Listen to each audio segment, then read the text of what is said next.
100% na classificação para a Série A do Campeonato Brasileiro, coisa que poderia acontecer hoje, mas já... Messias, por favor. Vamos lá.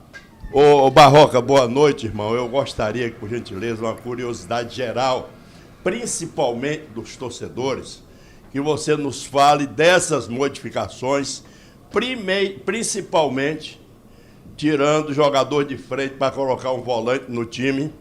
Como é que você explica essas modificações ao torcedor do Bahia? Bem, boa noite. Acho que quase todas as modificações no jogo foram por exigência física. Essa especificamente que provavelmente você deve estar falando é a saída do Goulart para a entrada de um volante. Tem a ver primeiro com o desgaste físico do Ricardo. Desde o primeiro tempo, o Ricardo, apesar de estar jogando no meio ele é um segundo atacante. E em alguns momentos ainda no primeiro tempo a gente teve bastante dificuldade com transição defensiva. Apesar de ter criado bastante chances de gol no primeiro tempo. E no início do segundo tempo a gente teve bastante problema, porque a equipe do Guarani é uma equipe que controla bem o jogo por trás, trabalha bem a bola com jogo curto, e não estávamos conseguindo ter a superioridade no meio com 3 jogadores, mais a ajuda dos pontas e flutuação do centroavante, que é algo que a gente tem feito desde que chegou aqui. Então, em determinado momento do segundo tempo, o Goulart, pelo desgaste físico, acabou jogando muito ao lado do Davó, e a gente ficou com 2 jogadores apenas no meio-campo, que nos trouxe bastante problema de tentar ter um controle do jogo. E por isso a entrada de mais um jogador no meio, para que a gente equilibrasse o meio novamente com 3 jogadores. Barroca, matematicamente a classificação não veio, né? Mas as configurações para uma não subida são difíceis, né? Seria muito improvável, né, que o Bahia não chegue à Série A do próximo campeonato. Como é que você lidou isso agora nos vestiários, um jogo que praticamente estava encaminhado, com o torcedor apoiando, e o Bahia acabou não conseguindo a classificação, pelo menos momentaneamente, no jogo de hoje? Não, primeiro, o sentimento ele é de frustração pelo torcedor, né? Por aquilo que o torcedor fez nos 2 jogos em casa, nos apoiando, estando ao nosso lado, e a gente não conseguiu retribuir com a vitória. Obviamente a gente sente, todos nós, jogadores sentem bastante, mas, como você bem falou, Nilson, o nosso principal objetivo é o acesso. A gente gostaria muito que tivesse sido aqui diante do nosso torcedor, mas a gente precisa trabalhar bem essa semana para fazer dia após dia um trabalho de excelência, ir a Maceió e realmente lutar para confirmar o acesso, que, como você bem falou, ele está próximo, muitas possibilidades de acontecer, mas a gente precisa fazer a nossa parte, né? E a gente precisa trabalhar para fazer a nossa parte. E é isso que a gente vai fazer durante essa semana. Barroca, você teve 3 oportunidades em casa para garantir o acesso.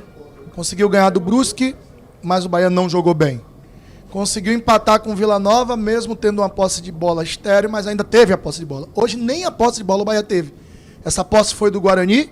O Bahia não conseguiu agredir o Guarani e no final quase toma um gol se não fosse o Klaus que fizesse uma defesa. Você falou de desgaste físico. Uma semana para treinar e o time continua desgastado. Falta repouso, falta cuidado, falta o quê para tanto desgaste tendo uma semana cheia, programada, bem alimentado, bem treinado, bem elaborado e ainda assim um desgaste com uma semana cheia para treinar. O que é que está faltando para esse time? Encaixar e principalmente jogar bola. Bahia hoje não viu a cor da bola, não jogou bola, principalmente no segundo tempo. Primeiro tempo ainda assim, segundo tempo não. O que fazer para corrigir, já que o acesso não veio e o Bahia infelizmente continua frustrando recorrentemente sua torcida? Bem, Baraúna, vamos lá, eu vou tentar passar para você a minha opinião desses 3 cenários. Primeiro, o jogo do Brusque, um jogo onde a gente enfrentou uma equipe com uma linha de 5, a gente... apesar de não ter ganho o jogo com um placar elástico, a gente conseguiu ganhar o jogo sem sofrer muito defensivamente, o que não é suficiente pensando em Bahia. Eu acho que você tem razão no que você está falando. Depois o jogo com o Vila Nova, um jogo contra uma equipe que jogou também bem compacta atrás. Você bem falou, a gente teve muita posse de bola, mas não tivemos um controle do jogo por oportunidade de gol. O controle de bola que a gente teve não se transformou em oportunidade de gol, e acho que você tem bastante razão no que você está falando. E hoje, na minha visão, um jogo de 2 tempos distintos. Eu acho que a gente começou o jogo muito bem, começamos o jogo agredindo, tivemos muita bola parada. Se não me engano, primeiro tempo, 7 escanteios a 1, 15 oportunidades a 3. Foi algo assim, bem distante de uma equipe para outra, apesar do Guarani o tempo todo ter tido mais a bola do que a gente, que não é uma característica do meu trabalho junto com esses jogadores. A gente realmente teve dificuldade, principalmente de encaixar pressão na saída de bola do Guarani, como a gente costuma fazer. O fato de jogar com Davó e Ricardo tirou um pouco da nossa característica de trabalhar mais a bola de um lado para o outro. A gente acabou ficando muito mais vertical, só que muitas vezes essa nossa verticalidade acabava gerando transições e bola para o Guarani, que com o Daniel em campo a gente acaba ficando mais com a bola no pé. Então, hoje foi um jogo que, na minha opinião, o primeiro tempo bom da nossa parte, criamos as oportunidades. Segundo tempo, concordo com você, acho que a gente não se encontrou a partir de determinado momento do segundo tempo, e acho que o Guarani realmente foi melhor, conseguiu ter a bola. Lamento por isso, vamos olhar o jogo, vamos trabalhar, reconhecer aquilo que a gente não fez bem. Eu acho que é importante a gente reconhecer que a gente não fez um jogo de excelência, para que a gente aproveite essa semana e a gente consiga ajustar tudo que for necessário para o jogo com o CRB. Barroca, 2 perguntas em uma. A primeira sobre as suas substituições, você até já explicou. Mas por que não um Patrick Verron ou até mesmo um Copete, um Rodaega, quando você já tinha colocado o Rezende em campo, já tinha preenchido, pelo menos ao meu ver, o setor de meio campo? E o Daniel fez muita falta à equipe do Bahia?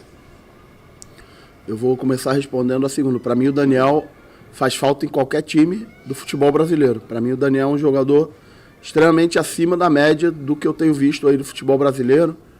Um jogador com muito recurso em tudo que a função dele exige. Então, o Daniel fez falta sim. Mas não foi por isso que a gente não venceu o jogo, tá? A gente teve as oportunidades para vencer o jogo, a gente saiu na frente e a gente criou oportunidade suficiente para vencer o jogo. Não conseguimos botar a bola para dentro, até no segundo tempo, quando a gente não estava tão bem com as oportunidades. Ítalo entrou, cabeceou uma bola, o Kozlinski fez uma defesa muito boa, Davó finalizou uma bola também cara a cara. Tivemos as nossas oportunidades. Sobre as trocas, hoje eu optei pelo Ítalo e não pelo Hugo, porque entendia que o Ítalo era um cara de retenção de bola, não vinha tendo oportunidade porque estava machucado. Eu estou acompanhando bastante os treinos do Ítalo durante a semana, tem melhorado, e o Hugo teve as suas oportunidades também. Hoje eu optei pelo Ítalo. E já falei aí sobre as trocas de meio campo, a opção do Rezende. Você me perguntou do Patrick Verron. Naquele momento, a entrada do Rezende teve também como cunho principal deixar o Mugni mais solto para jogar atrás dos atacantes, para municiar os atacantes. Então a gente ficou com Patrick, Rezende e o Mugni mais solto, fazendo essa função de 10. Barroca, é chegada à reta final do campeonato e o torcedor, o Bahia é o único time no G4 desde a primeira rodada, o torcedor imaginava que talvez 5 rodadas atrás, no mínimo, o Bahia já estivesse na Série A. Você chega, você ganhou um jogo diante do Brusque aqui, mas como explicar para o torcedor? Me permita fazer um relato curto, mas a forma que André entra no campeonato, um garoto de 18 anos que completou 19 no profissional, perde espaço de forma inexplicável para a gente do lado de fora, para Marcinho, bastante contestado. Patrick de Luca, muitas vezes oscilando e sequer é substituído, sequer se cogita em algum jogo mudar taticamente o atleta. E a situação na mudança do ataque, até quando o Davó voltou, ele não teve a oportunidade de retomar a titularidade, foi mantido o Goulart improvisado. Quando o Goulart chegou aqui, disse que uma das coisas que atrapalhou ele no Santos foi ele jogar de forma improvisada. Porque, tanto, digamos que tumulto assim no ambiente, fazendo com que o Bahia não ganhasse jogos que o torcedor entendia que poderia ser mais fácil. Eu respeito o seu olhar, sua posição. A gente que está no dia a dia, a gente toma as nossas decisões pautadas no que a gente vê de dia a dia de treinamento, pautada no que a gente vê nos jogos, e também na individualidade de cada atleta, daquilo que a gente tem de percepção individual, de desgaste físico, de maturidade, de capacidade de entregar resultado em cada uma das situações. Eu, como treinador, obviamente, faço as escolhas e arco com as consequências das escolhas. Entendo que o que fez a gente não vencer, principalmente esses 2 jogos em casa, sinceramente, no meu entender, não tem a ver com individualidade. Acho que cada jogo teve uma história diferente, cada um deles. E tenho bastante convicção que a gente vai conseguir o objetivo principal do clube. A gente teve um exemplo importante ontem no que aconteceu no jogo do Vasco, que também está num cenário bem parecido com o nosso, para mostrar como é difícil a competição, mas a gente precisa fazer o nosso bem feito, se preparar bem essa semana, olhar para frente e fazer um bom jogo contra o CRB e consolidar o objetivo do clube, que é retornar à Série A. Barroca, o Bahia vai para o último jogo, precisando apenas de empate, mas só que o torcedor quer ver o time vencer, né? Quer ver o time triunfar para poder subir pelo menos com o astral mais elevado. Só que dentro da campanha dessa Série B, o Bahia tem muitas irregularidades. E uma das coisas que aponta isso é o time ainda não ter vencido fora de casa nesse segundo turno. Como fazer com que o torcedor acredite que nesse último jogo o Bahia vai conseguir pelo menos vencer o CRB e conquistar o acesso pelo menos de uma forma mais digna? Sendo também que dentro de sua campanha no Bahia foram 4 jogos, sendo 3 empates e 1 triunfo. Na verdade foram 5 jogos. Né?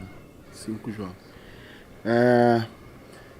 Eu acho que nesse momento não adianta eu falar alguma coisa para o torcedor. Eu preciso blindar os jogadores, trabalhar duro.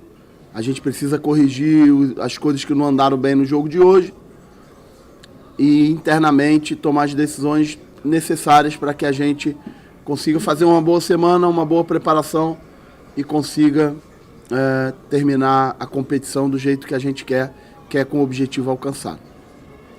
Pronto, bem. Aí, obrigado, pessoal. Boa noite. Obrigado, Barroca. Do Bahia, na entrevista coletiva e no vestiário.